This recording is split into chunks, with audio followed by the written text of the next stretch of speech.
สองเถาพักกระเสียหยาดูเก่งว่าสองเถานี่พอพูดมาถ่ายตรงนี้สองเถาเสียหยายังแข็งแห้งอยู่ได้พี่น้องเอ้ยนี่พูนอาชีพเก่าอาชีพรักเด้อดินะไอ้คนยังมาถ่ายเอากูอยู่เสียหยาพี่น้องมึงดูพูยังแข็งแห้งอยู่ในสองยายนี่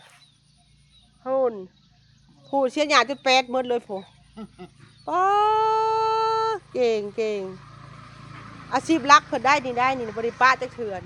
10 20 ปี40 ปีก็ยังบ่ลืมอยู่เสียหยานะ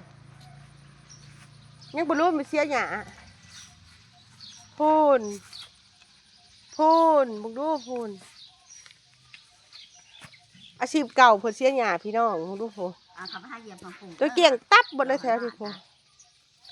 เก่งหลายมาที่หยังเสียหยาเอา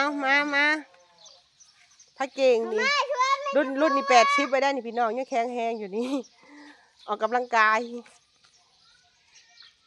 อาชีพเก่าเพิ่นบ่ได้ลืมจักเทื่อนี่ฮะ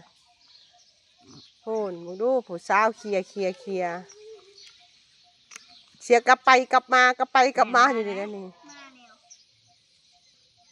โอเคพี่น้องขอบคุณหลายๆกดหัวใจให้เด้อสองเฒ่านี่เด้อพูดผู้หนุ่มผู้น้อยนั่งเผาแล้วผู้เฒ่าเสียหยามึงดูผู้สุดยอด